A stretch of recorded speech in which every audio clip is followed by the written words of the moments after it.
नमस्ते सभी को, मैं हूँ सृष्टि और आज हम भगवत गीता चैप्टर 2 के श्लोक नंबर 39 में आ गए हैं। रोज की तरह पहले मैं संस्कृत में श्लोक को पढ़ूंगी, फिर इसके इंग्लिश ट्रांसलेशन को देखेंगे और मीनिंग को समझेंगे। पहले ही बता देती हूँ, इसका एक्सप्लेनेशन थोड़ा सा लंबा रहेगा तो वीडियो थोड़ा लंबा हो सकता है। तो चलिए शुरू करते हैं। एसा ते भीहिता संख्ये बुद्धिर्योगे तव इमाम शृणु बुद्ध्या युक्तो यया Partha Karma बंधम प्रहस्यसि. Thus far, I have described this knowledge to you through analytical study. Now listen as I explain it in terms of working without fruitive results. O son of Partha, when you act in such knowledge, you can free yourself from the bondage of works. तो यहाँ पे कृष्ण भगवान हमने देखा था कि पिछले श्लोक में समझा रहे थे पार्थ यानी कि अर्जुन को कि उसको अपने सारे जो कर्म है, जो फाइटिंग का कर्म है, वो कोई गलत काम नहीं है। उसको अपना कर्म समझ के, क्योंकि वो एक क्षत्रिय है, उसको फाइटिंग करना उसका काम है और यहाँ पे प्री डिसाइडेड फाइट था, तो उसको अपने फाइट के चलते कोई भी एक्सक्यूजेस नहीं लाने चाहिए एंड अपने काम को अच्छे से करने चाहिए। तो इसके चलते अर्जुन के मन में जो दुविधाएं आ रहे थे उनको बहुत अलग अलग तरीके से कृष्ण भगवान ने एक्सप्लेन किया। मेरे पिछले श्लोक को आप फॉलो करके देख सकते हैं। उन्होंने बहुत सारे अलग अलग चीज़ों से बताया कि अगर सोल का डिस्ट्रक्शन को लेकर तुमको प्रॉब्लम है तो सोल कभी डिस्ट्रॉय नहीं होता है। अगर सोल है ही नहीं ऐसा मानते हो तब भी बॉडी को डिस्ट्रॉय ही होना है। एंड तुम ये जो कर्म कर रहे हो वो तुम्हारे ऑक्यूपेशन का पार्ट है, तो उसमें कोई प्रॉब्लम नहीं हो रही। So there are different points जिससे वो जस्टिफाई कर रहे हैं कि ये फाइट करना किसी भी तरीके से गलत नहीं था। लेकिन ये जो फाइट था इसको हम अपने ज़िंदगी में कैसे लगाएंगे कि कोई भी कर्म करना, कोई अच्छा कर्म करना जिसमें अपने खुद की भलाई हो रही है, जिसमें हमारा कोई खुद का ग्रोथ हो रहा है। So that kind of work, ठीक है। तो यहाँ पे इस पर्टिकुलर श्लोक में उन्होंने बताया कि मैंने बहुत सारे तरीके से तुमको समझा दिया है ऑलरेडी अर्जुन कि तुमको क्यों ये फाइटिंग करना चाहिए, तुम समझ चुके होंगे। अभी तुमको ये बताने जा रहा हूँ कि तुम्हें ये सारे कर्म बिना फल की चिंता किए कैसे करना है। हमें कर्म योग में भी शायद अलग से श्लोक भी देखने को मिलेगा जहाँ पे ये भी पता चलेगा कि जैसे फल की इच्छा ना करके, या फिर इसी में दिख जाएगा आपको कि फल की इच्छा ना करके ही कर्म करना चाहिए। यह हमने पहले भी सीखा हुआ है। तो हमें कोई भी काम करना है तो फल की इच्छा रख के हम नहीं कर सकते हैं। हमें बिना फल की इच्छा रखे करने से क्या होगा, हम कर्म की जो बंधन है ना कि मैंने ये किया है तो मुझे क्या मिलेगा, मैंने ये किया है तो मुझे क्या मिलेगा, तो ये जो कर्म का बंधन है उससे हम निकल जाएंगे। तो यहाँ पर जो एक्सप्लेनेशन है उसको समझ लेते हैं। According to the Nirukti or the Vedic dictionary, Sankhya means that which describes things in detail, and Sankhya refers to that philosophy which describes the real nature of the soul. ठीक है, तो संख्या जो शब्द है उसका अर्थ क्या होता है कि जो फिलोसॉफी, जो nature of the soul, soul की नेचर को समझाते हैं। And yoga involves controlling the senses. Arjun's proposal not to fight was based on sense gratification. उसको मन ही मन अपना विवेक बोध हो रहा था कि, या फिर ग्रेटिफिकेशन था, उसके अंदर ग्रेटिट्यूड था कि मैं अपने फैमिली मेम्बर्स के साथ में कैसे लड़ सकता हूँ, जिन्होंने मुझे छोटे से बड़ा किया है, अपने साथ रखा है, जो मेरे पेरेंट्स जैसे हैं, टीचर है, उनके प्रति ग्रैटिट्यूड होता है ना हमारा। तो जो हमारे लिए कोई अच्छा करते हैं उनके लिए हम कैसे बुरा कर सकते हैं जबकि पता है कि वो गलत है। ये एक्चुअली ना बहुत ही मज़ेदार सी बात है कि जो भी श्लोक चल रही होती है वो कहीं ना कहीं मेरी ज़िंदगी के कोई एक करंट मोमेंट के साथ में बहुत ज़्यादा मैच कर जाता है। एंड मुझे लगता है जैसे कि मुझे ही कृष्ण भगवान ये समझा रहे हैं, हम सबके साथ ही शायद ऐसा हो रहा होता है। लेकिन ये जो है मैं बताती हूँ, एक छोटा सा शेयर करती हूँ कि मैंने कहीं पे देखा था, एक्चुअली मुझे ही किसी ने अपने से ही किसी और को, क्योंकि मैं स्टूडेंट्स को, छोटे बच्चों को पढ़ाती हूँ, अभी किसी ने पूछा था कि मैं क्या पढ़ाती हूँ, Gita lessons. No, Gita lessons में जो है वो सिर्फ यूट्यूब में ही करती हूँ। आपको कुछ भी समझना है आप उसका मैं चार्जेस भी नहीं करती हूँ। This is like a free service. जो मैं सीख रही हूँ हम सब मिलके सीख रहे हैं, इट्स अ डिस्कशन। मैं क्लासेस प्रोवाइड करती हूँ छोटे बच्चे से, मतलब प्री स्कूल से लेके मैं 12th तक क्लासेस प्रोवाइड करती हूँ।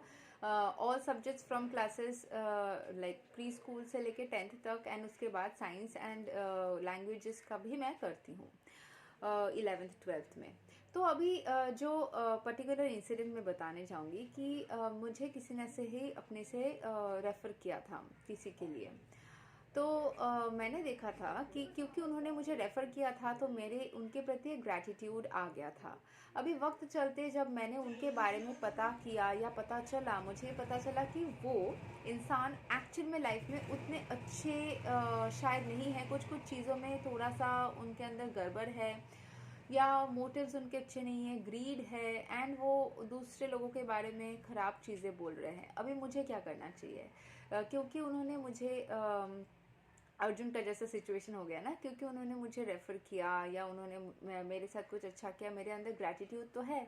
मैं डायरेक्टली उनके साथ में कुछ नेगेटिव तो नहीं कर सकती हूँ, बट क्योंकि वो खुद भी सही पूरी तरीके से काम नहीं कर रहे हैं, दूसरों के बारे में नेगेटिव बोलना या खुद नेगेटिव काम करना, एंड वो मुझे अगर दिख रही है तो मुझे एटलीस्ट जिनके साथ वो ख़राब कर रहे हैं उनको इन्फॉर्म तक करके रखना चाहिए पीछे से कि प्लीज़ टेक केयर। आपको प्लीज़ पता रहना चाहिए कि ये इंसान जिनको हम अच्छे समझ रहे हैं वो कहीं ना कहीं कुछ ऐसी चीज़ें कर रहे हैं जो कि सही नहीं है ना। ये आपका डिसीजन है, क्योंकि वो मेरे साथ कुछ डायरेक्टली गलत नहीं कर रहे हैं। अगर मेरे साथ डायरेक्टली गलत करते तो ये जैसे अर्जुन के साथ में डायरेक्टली उनके रिश्तेदारों ने जो जिनके प्रति उसका ग्रैटिट्यूड था उन्होंने डायरेक्टली कुछ गलत किया था, तो अर्जुन के ऊपर ये था कि उसको खुद ही फाइट करना था।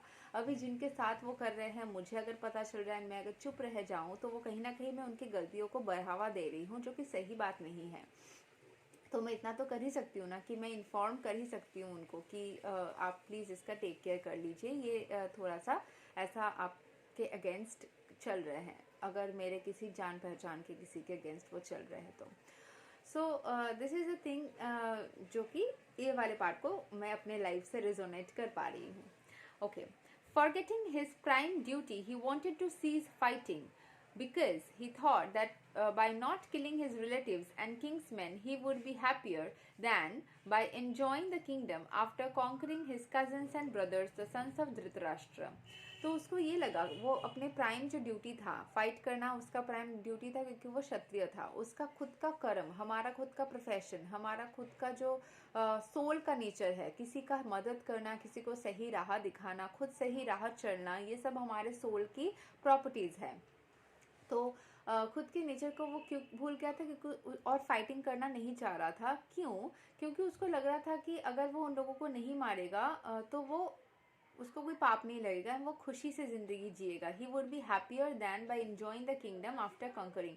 अगर वो नहीं मारेगा तो उससे उसको खुशी मिलेगी, उनको मार के जो तृप्ति मतलब जो किंगडम मिलने वाला है उससे उसको खुशी नहीं मिलेगी। ये उसका धारणा था। In both ways the basic principles were of for sense gratification. कहीं ना कहीं उसके अंदर ग्रेटिट्यूड था कि नहीं, मुझे उसको नहीं मारना है, मैं किसी को मार के कैसे खुश रह सकता हूँ, चाहे वो मेरे लिए कितना ही हानिकारक क्यों ना हो जाए। ऐसा होता है ज़िंदगी में, कभी कभार हम किसी के अगेंस्ट नहीं जा पाते, अपने ही स्वभाव के अगेंस्ट या अपने कुछ सिचुएशंस के अगेंस्ट नहीं जा पाते, क्योंकि हमें लगता है कि ये शायद सही नहीं होगा। कभी कभी हम अच्छा बनने के लिए, एक अच्छा इंसान का निशानी के लिए कि मैं एक अच्छा इंसान हूँ, मैं कैसे किसी के अगेंस्ट कुछ बोल सकती हूँ या सकता हूँ, जिसको बंगाली में भालो मानुषी बोलते हैं, मतलब भालो मानुषी करछे लाइक दैट। ठीक है, तो यस ये वाला चीज़ उसके अंदर आ गया था। In both ways, the basic principles were of sense gratification. Happiness derived from conquering them, and happiness derived by seeing kingsmen alive are both on the basis of personal sense gratification. तो जो भी मतलब लोगों को happiness जो मिलता है ना कॉन्करिंग करने से, या उस और हैप्पीनेस जो मिलता है कुछ भी हासिल करने से, दोनों ही मतलब अलग अलग एक्सपीरियंसेस है आपके। ग्रेटिफिकेशन किस चीज़ में आप ग्रैटिट्यूड एक्सप्रेस कर पाते हो या किस चीज़ में आपको एक्चुअल में अच्छा लग रहा है, उसके ऊपर डिपेंड करता है। जैसे किसी कंपटीशन में किसी को हराना या खुद जीत जाना, इन सब में भी एक अलग सी ही फीलिंग होती है। उसको मतलब उस चीज़ में जो अलग सी एक पावर महसूस होती है, एंड किसी को ज़िंदा रखने में एक अलग सी खुशी मिलती है। तो ये दोनों चीज़ में वो समझ नहीं पा रहा था कि कौन सा उसके लिए अभी सही रहेगा। even at a sacrifice of wisdom and duty. Krishna therefore wanted to explain to Arjun that by killing the body of the grandfather, he would not be killing the soul proper, and he explained that all individual persons, including the Lord himself, are eternal individuals. They were individuals in the past, they are individuals in the present, and they will continue to remain individuals in the future, because all of us are individual souls eternally. तो यही चीज़ वो समझाने की कोशिश कर रहे थे वो सोल कंसेप्ट से, कि हम एक एक जो एनर्जी है, एक एक जो आत्मा है, वो कभी भी बदल के कुछ नया नहीं बन जाएंगी. हाँ, हमारे अंदर चेंजेस आ सकते हैं, हम नए नए चीज़ सीख सकते हैं, सोल की ट्रांसफॉर्मेशन या ग्रोथ हो सकती है. The soul can learn more experiences. ऐसे तो सोल को सब कुछ पता है, लेकिन जब भी क्योंकि वो ईश्वर का ही अंश है, लेकिन जब भी हम मटेरियल वर्ल्ड में आते हैं, कुछ कुछ सोल्स कुछ कुछ चीज़ों को जल्दी ग्रास्प कर लेते हैं, कुछ नहीं कर पाते. वो उनकी frequency, energy, vibration, environment, situation सब कुछ मिला के होती है. बट जैसे ही हम मटेरियल बॉडी से निकलते हैं वापस से, हम वो ईश्वर की उस पर्टिकुलर अंश वाली जिस फ्रिक्वेंसी से हम आए हैं उसी वाली फ्रिक्वेंसी में वाइब्रेट करते हैं, एंड उतना ही स्ट्रॉन्ग एंड नॉलेजेबल हो जाता है. लेकिन जब हम इस बॉडी के अंदर रहते हैं तब हमें उस नॉलेज को ट्रिगर करने के लिए, जब हम बोलते हैं स्पिरिचुअल ग्रोथ, स्पिरिचुअल ट्रांसफॉर्मेशन जो होता है ना, कि इस मटेरियल बॉडी में रहते हुए सोल बहुत सारी चीज़ों को भूल जाता है, उसको ट्रिगर करके जागृत करना होता है. नहीं तो आप सोचिए, हर किसी को क्यों similar kind of life experiences होते हैं, या तो हार्ट ब्रेक होता है, या धोखा होता है, या फिर कुछ नेगेटिव एक्सपीरियंसेस होते हैं जो सिमिलर काइंड ऑफ ही मिलता जुलता दिखा जाता है, जिससे वो बहुत ज़्यादा एक्सपीरियंस्ड हो जाता है, अपने जो स्टेप्स है वो और अच्छे से लेता है. ऐसा क्यों होता है? क्योंकि इस पर्टिकुलर मटेरियल बॉडी में आके आपको वो सारे एक्सपीरियंसेस करने से, सभी सोल ना वही एनर्जी से आया है ना, तो सभी एक ही तरीके से ही ट्रांसफॉर्म जनरली करते हैं. हाँ, कुछ कुछ सोल्स को कुछ चीज़ें पहले से ही समझ में आने लगती है, कुछ को नहीं लगती है. ये शायद अलग अलग लाइफ साइकिल्स या life experiences in material body के ऊपर भी डिपेंड करता होगा. तो बहुत सारे रीजंस हो सकते हैं, ये सारे अजम्पशंस है, लेकिन कहीं ना कहीं कुछ अजम्पशंस सही भी है. ठीक है. अच्छा, we simply change our bodily dress in different manners, but actually we keep our individuality even after liberation from the bondage of material dress. An analytical study of the soul and the body has been given, graphically explained by Lord Krishna. तो ये जो चीज़ है ना, कि हम अपने शरीर को जो बदलते हैं, इसीलिए बोला जाता है ना कभी कभी कि कोई छोटा सा पेट आया है घर में, ठीक है, तो रिसेंटली अगर आपके फैमिली में किसी का डेथ हुआ है तो ऐसा बोला जाता है ना कि ये वाला पेट जो है ये शायद मेरी दादी की आत्मा है, या फिर मेरे दादाजी की आत्मा है, या फिर जो भी रिसेंट अगर कोई ऐसा हुआ है इंसिडेंट, तो हम कभी कभी ऐसे कंपेयर करते हैं. क्यों करते हैं? क्योंकि ये चीज़ हमारे जहन में बिठा दिया गया है कि जो सोल है ना वो काया बदलती है. तो हो सकता है, और काया कुछ भी हो सकता है उनके कर्म के हिसाब से डिपेंड करके. तो उस तरीके से वो एनिमल भी बन सकते हैं, ह्यूमन भी एनिमल का ही एक पार्ट है, सोशल एनिमल, तो वो कुछ भी फॉर्म में हो सकते हैं. ठीक है. Okay. And this descriptive knowledge of the soul and the body from different angles of vision has been described here as Sankhya in terms of Nirukti dictionary. This Sankhya has nothing to do with the Sankhya philosophy of the atheist Kapila. Long before the impostor Kapila's Sankhya, the Sankhya philosophy was expounded in the Srimad Bhagavad Gita by the true Lord Kapila, the incarnation of Lord Krishna, who explained it to his mother Devahuti. ठीक है. तो यहाँ पे कुछ संख्या concept जो है, ये सोल का डिस्ट्रॉय नहीं होना, उसका रह जाना, एंड किसी को मारने से जो आप एक्सपेक्ट मतलब कोई भी कर्म करने का जो एक्सपेक्टेशन रखते हो या सोचते हो कि शायद ये हो जाएगा वो हो जाएगा, अपने कर्म के ऊपर फोकस करने से ज़्यादा हम रिजल्ट्स पे फोकस कर देते हैं कि अगर मैं ऐसे पढ़ूंगी तो क्या ये वाला आंसर लिख पाऊंगी. मतलब पढ़ना है, सब पढ़ लो ना. हाँ, थोड़ा सा आपको चैनलाइज एंड फोकस करना ही है, बट हाँ, अगर मैंने ये आंसर लिखा है तो क्या मुझे इतना मार्क्स मिलेगा, उतना मार्क्स मिलेगा, लिख दिया है ऑलरेडी, अभी उतना सोचने से तो कोई फ़ायदा नहीं मिलेगा. तो ये वाला कंसेप्ट जो है संख्या कंसेप्ट बोला जा रहा है. तो आप काउंट कर रहे हो अपने सारे कर्म को, एंड उसके हिसाब से अपने ब्लेसिंग्स क्या आएंगे उसके ऊपर भी मतलब फ्यूचर के ऊपर प्रेडिक्ट कर रहे हो, तो ये सारे कंसेप्ट जो है वो कहीं ना कहीं अलग अलग तरीके से एक्सप्लेन किया गया था। यहाँ पे कपिल बोल के या कपिला बोल के किसी एक पर्टिकुलर एथिस्ट के बारे में बोला गया, जो कृष्ण भगवान का एक रूप था, उन्होंने भी इसके बारे में बात किया था। This is a different kind of information, nothing to do directly with this topic. It is clearly explained by him that the Purusha or the Supreme Lord is active and that he creates by looking over Prakriti. This is accepted in the Vedas and in the Gita. जो पुरुष है और जो स्त्री है उनके मिलन से ही एक नया जन्म होता है, किसी नए सोल मतलब कोई एक बॉडी इंडिविजुअल का जन्म होता है, राइट? तो इसीलिए बोला जा रहा है पुरुष और प्रकृति के बारे में. प्रकृति इज फेमिनिन, जो अर्थ एनर्जी है वो प्रकृति है, वो फीमेल्स है, and females are the co creators, they are the energy that nurtures and जो डेवलप करते हैं. जनरली ऐसे ही होते हैं फीमेल्स, बट हाँ, मेरा जो कंसेप्ट था कि फीमेल्स नर्चरिंग ही होती है, केयरिंग ही होती है, वो भी कहीं ना कहीं मुझे कुछ लाइफ एक्सपीरियंसेस में दिख रही है कि वो 100% सही नहीं है. मतलब that I will share in a different video. But yes, generally जो होते हैं फीमेल्स बहुत केयरिंग एंड नर्चरिंग एनर्जीज होती है. This is okay. Accepted in the Vedas and in the Gita. The description in the Vedas indicate that the Lord glanced over the Prakriti or nature and impregnated it with atomic individual souls. All these individuals are working in the material world for sense gratification and under the spell of material energy they are thinking of being enjoyers. यहाँ पे एक assumption है जो बोला जा रहा है कि souls कैसे आई. प्रकृति जो है, जो पूरा को मतलब फेमिनिन एनर्जी है वो, और जो ईश्वर का पुरुष एनर्जी है वो मिलके बहुत सारे सोल्स को जनरेट किया. एंड वो सारे सोल्स जो है, इसीलिए बोला जाता है ईश्वर हमारे पिता माता के समान है, they are like our parents. तो इसीलिए इस तरीके से एग्जाम्पशन क्रिएट किया गया है कि सोल्स कैसे आए होंगे फर्स्ट टाइम.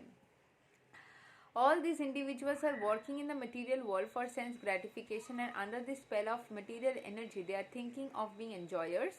मतलब ये अपने ग्रैटिट्यूड को आए वो लिविंग बने, इस चीज़ के ग्रैटिट्यूड को वो रेगुलरली एक्सप्रेस किए जा रहे हैं, खुद को एन्जॉयर मान रहे हैं इस पर्टिकुलर वर्ल्ड के अंदर रहने के लिए. This mentality is dragged to the last point of liberation where the living entity wants to become one with the Lord. Finally तो लॉर्ड के साथ में जाके अपने सोर्स एनर्जी के साथ में जाके ही मिल जाना है, यही बोला जा रहा है. तो तभी मुक्ति या फिर लिबरेशन मिल जा रहा है. These are all kind of assumptions. ये एक्चुअली में किस तरीके से काम करता है वो हमें दिखने को नहीं मिलता है, क्योंकि हम मरने के बाद एग्जैक्टली प्रोसेस क्या होती है आत्मा का या बॉडी का या किस तरीके से वो हमें दिखने को नहीं मिलती है. But these assumptions will help us to at least get an idea of the karma part, कि हम एटलीस्ट इतना तो कर सकते हैं कि इस जन्म में कर्मा अच्छे से करेंगे तो इस जन्म में जो फल मिलेगा उसको एटलीस्ट हम रेगुलेट कर सकते हैं. उसके बाद का या पहले का वो हमारे हाथ में है नहीं. That's kind of assumption, but कहीं ना कहीं कुछ चीज़ें सही भी हो सकते हैं.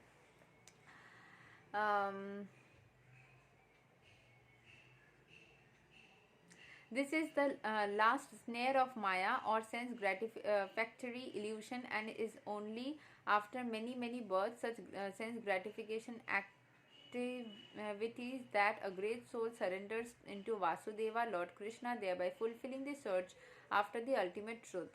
Arjun has already accepted Krishna as his spiritual master by surrendering himself unto him. Sisyaste ham sadhi mam tvam prapannam. Consequently, Krishna will now tell him about the working process in Buddhi Yoga or Karma Yoga, or in other words, the practice of devotional service only in the sense gratification of the Lord. This Buddhi Yoga is clearly explained in chapter 10, verse 10 as being direct communion with the Lord, who is sitting as Paramatma in everyone's heart. But such communion does not take place without devotional service. One who is therefore situated in devotional or transcendental loving service of the Lord, or in other words in Krishna consciousness, attains to the stage of Buddhi Yoga by the special grace of the Lord. तो यहाँ पे हमने ये जाना कि अर्जुन ने पहले ही अपने आप को सरेंडर कर दिया था ईश्वर के पास में, अपने आप को शिष्य के रूप में। तो इसलिए उसको जो डिवोशनल सर्विस वो जो कर रहा था, वो ईश्वर की बात को मान के, उनके प्रति ग्रैटिट्यूड को शो करके इस ये चीज़ बुद्धि योगा बोल के एक जगह पे बताया गया है, जहाँ पे हमारे जो विचार है या जो हार्ट की फीलिंग्स है वो ईश्वर के साथ में एकदम सेम हो जाते हैं। बिकॉज हम उनके बारे में या उस एनर्जी के बारे में इतना नर्चर करेंगे ना, तो उस एनर्जी के वाइब्रेशन में आ जाएंगे। जो डिवाइन फोर्सेस है या फिर जो क्रिएटर एनर्जी है उसके बारे में सोचेंगे। अगर आपको ऐसे कृष्ण भगवान या पर्टिकुलर एक रूप में कंफर्ट नहीं आता है, जैसे मैं हमेशा से महादेव की भक्त रही थी, मुझे महादेव में बहुत कंफर्ट महसूस होता था, तो मुझे कृष्ण भगवान को एक्सेप्ट करने में टाइम लगा। मैं सच में बताऊँ, मैं गीता पढ़ती हूँ, बट मैं महादेव की भक्त पहले से ही थी। और मैं जब छोटी सी थी ना, 8-9 साल की, तभी मैंने महादेव के प्रति खुद को सरेंडर कर दिया था कि मैं आपकी हूँ पूरी तरीके से। मेरे लाइफ की जो भी चीज़ें हैं वो आप ही डिसाइड करोगे, आप जो चाहोगे वही होगा। मैं महादेव के प्रति अभी भी सरेंडर्ड ही हूँ। अभी जिस तरीके से भी हो, मुझे वो रूप में महसूस होता है बहुत ज़्यादा क्लोजनेस, बहुत ज़्यादा शांति, बहुत ज़्यादा कंफर्ट एंड बहुत ज़्यादा खुशी। तो जिसको जिस रूप में महसूस होता है, इसीलिए मैं हमेशा ना इसको इस तरीके से बोलती हूँ कि आपको ज़बरदस्ती कोई एक रूप को मानने की ज़रूरत नहीं है। आप अगर भगवान को ही नहीं मानते हो, फिर भी गीता आपको कहीं ना कहीं से हेल्प करेगा। बिकॉज एक क्रिएटर फोर्स तो है। कहाँ से सन आ गया? इंसान ने सन को बनाया, मून को बनाया, प्लैनेट्स को बनाया, नहीं, कुछ तो एनर्जी है ना जिससे ये सारी चीज़ें कहीं ना कहीं से स्टार्ट हुई। वो जो स्टार्ट होने वाली एनर्जी है, जो फोर्स है, जो सारी प्रोसेसेस है, उसके प्रति आप ग्रैटिट्यूड शो कर सकते हो, उसको आप मान सकते हो। वो जो डिवाइन एनर्जी स्ट्रेंथ है, जिसने इतना कुछ बना लिया है, वो हमें क्यों नहीं स्ट्रॉन्ग बना सकते, या हमें भी बनाया होगा तो उसके पास तो ऑब्वियसली पावर होगी ना। तो उसके प्रति हम ग्रैटिट्यूड शो कर सकते हैं, उसको हम मान सकते हैं। हमेशा मैं जनरलाइज करके बात करती हूँ, क्योंकि कोई भी रिलीजन के लोग, कोई भी बिलीफ सिस्टम के लोग इसको समझ पाए। इट्स नॉट दैट आपको कृष्ण का भक्त ही होना होगा। हो ही सकता है कि आपको वो वाले रूप में फीलिंग नहीं जनरेट हो रही हो। ज़रूरी नहीं है कि अगर कृष्ण भगवान ही सबसे बड़े हैं तो आपको उनके साथ ही फीलिंग जनरेट होगा। मतलब ऐसा हो गया ना कि आपको ज़बरदस्ती किसी से प्यार करने के लिए बोला जा रहा है। ऐसा नहीं है। आप रेस्पेक्ट करो उस पर्टिकुलर फॉर्म को, उस इमेज को, उस रूप को भी रेस्पेक्ट करो, लेकिन आप जिसके प्रति कंफर्टेबल हो आप उसको ही सोचो। अगर आपको लगता है कि आपके पेरेंट्स के साथ में आपको कंफर्टेबल लग रहा है, उनको सोर्स एनर्जी मान के कंफर्टेबल फील हो रहा है, तो आप उस तरीके से सोचो। What ever makes you comfortable, आप आपके सोल या आपके अंदर की जो आवाज़ है, वो आपको जिसके प्रति खींचता है उसी के प्रति जाओ। ज़बरदस्ती कुछ भी मत करो। मैं भी नहीं करती हूँ, मैं इनकरेज भी कभी नहीं करूँगी। ऑब्वियसली मैं कृष्ण का नाम लेती हूँ, मुझे ये चीज़ बहुत मिरेकलियस लगता है। कोई भी प्रॉब्लम में पड़ती हूँ तो अगर मैं हरे कृष्ण भी बोलती हूँ तो मैं इंस्टेंटली उससे निकलती हूँ। मैं इसके लिए बहुत ग्रेटफुल है। मुझे बहुत ज़्यादा ये मैजिकल भी लगता है, समझ में भी नहीं आता कभी कभी कि इतना कैसे होता है। मेरी मम्मी बोलती है कि ये साइंटिफिक है, जो टर्म्स यूज़ किया जा रहा है उसमें जो वाइब्रेशंस है वो स्ट्रॉन्ग है। What ever is the reason, मतलब काम करता है ये चीज़। लेकिन जो है मेरा जो हृदय है वो कहीं ना कहीं महादेव के रूप को बहुत ज़्यादा प्यार करती है। तो मैं भी वही बोलूँगी कि आप जिस तरीके से कंफर्टेबल हो। तो यहाँ पे अगर हम लॉर्ड यानी कि उस परमात्मा, उस एनर्जी से जिसको भी हम मानते हैं, उसके प्रति अगर खुद को सिंक्रोनिसिटी में ला लेते हैं, इनफैक्ट किसी इंसान के प्रति भी करोगे तो उसकी एनर्जी को आप ऑब्जॉर्व करोगे। करके देखना, मैंने ये एक्सपेरिमेंटली करके देखा है।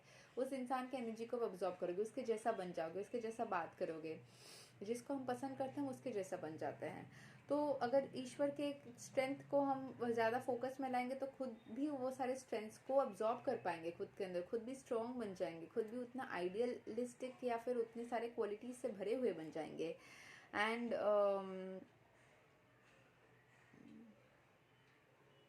इन जो भी ये सारे ट्रांसेंडेंटल या स्पिरिचुअल लव या स्पिरिचुअल नॉलेज के प्रति खुद को समर्पित रखता है, उसको डिवोशनल लव महसूस होता है, उसको प्रोटेक्शन महसूस होती है, एंड हमेशा वो ब्लिसफुल रहता है, खुश रहता है, क्योंकि वो अच्छी अच्छी चीज़ों के बारे में सोच रहा है ना। परेशानी, टेंशन, किचकिच, चिक चिक, झिक झिक इन सब के बारे में नहीं सोच रहा है। वो सिर्फ अच्छी अच्छी चीज़ें सोच रहा है। ईश्वर मतलब जिसके अंदर हैप्पीनेस है, जिसके अंदर पावर है, जो प्रोटेक्ट करता है, जो केयर करता है, सारे अच्छी वाइब्रेशंस, इमोशंस के बारे में वो कॉन्सेंट्रेट कर रहा है। तो वो खुद भी केयरिंग, फिर प्रोटेक्टिंग एंड लविंग वैसे ही बन जाता है। जिस चीज़ों को वो ज़्यादा कॉन्सेंट्रेट करेगा वैसे ही बन जाएगा ना। इसीलिए बोला जाता है आप उन चीज़ों के बारे में कॉन्सेंट्रेट करो, आप वैसे ही बन जाओगे।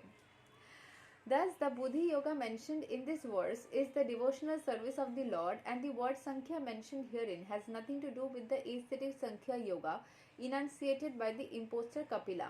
One should not therefore misunderstand that the Sankhya Yoga mentioned herein has any connection with the aesthetic Sankhya. मतलब एक संख्या योगा बोल के कुछ है and संख्या बोल के कुछ है, दोनों अलग अलग concepts है.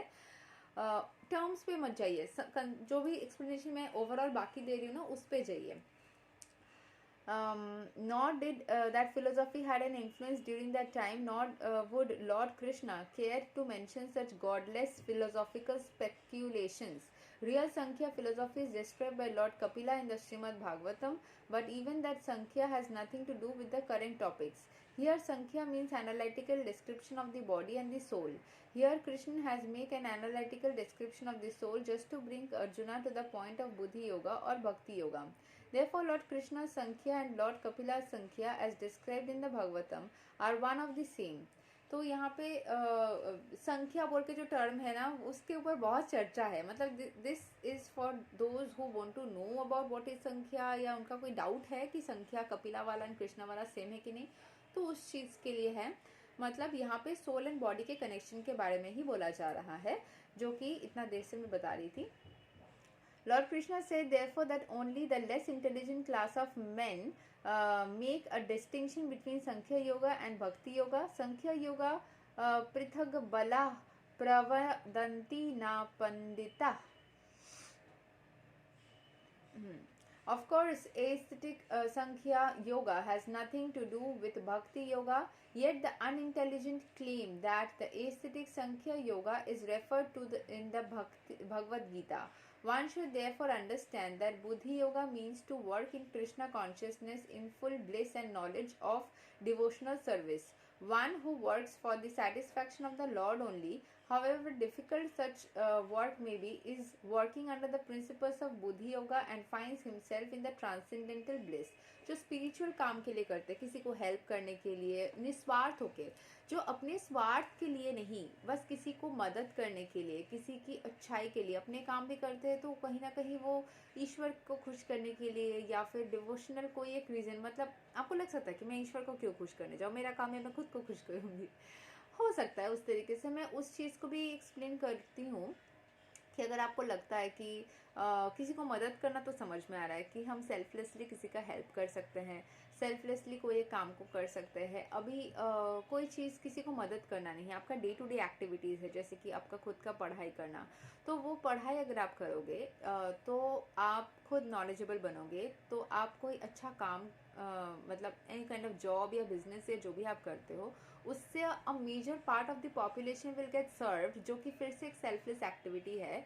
और अगर आप कोई पढ़ाई नहीं करोगे, इलिटरेट रहोगे, या फिर आप कोई काम नहीं करते हो, घर बैठे रहते हो, तो आपका जो पोटेंशियल है वो यूटिलाइज नहीं हो रही है for a major part of the population.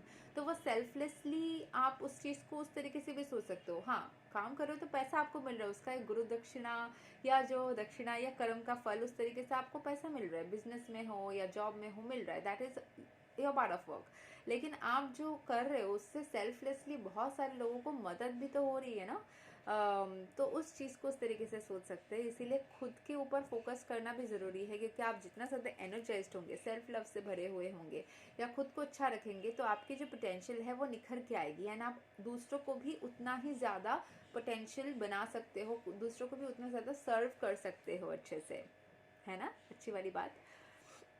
One should therefore understand that Buddhi Yoga means to work in Krishna consciousness in the full bliss and knowledge of devotional service. One who works for satisfaction of Lord only, however difficult the work may be, is working under the principles of Buddhi Yoga and finds himself always in transcendental bliss.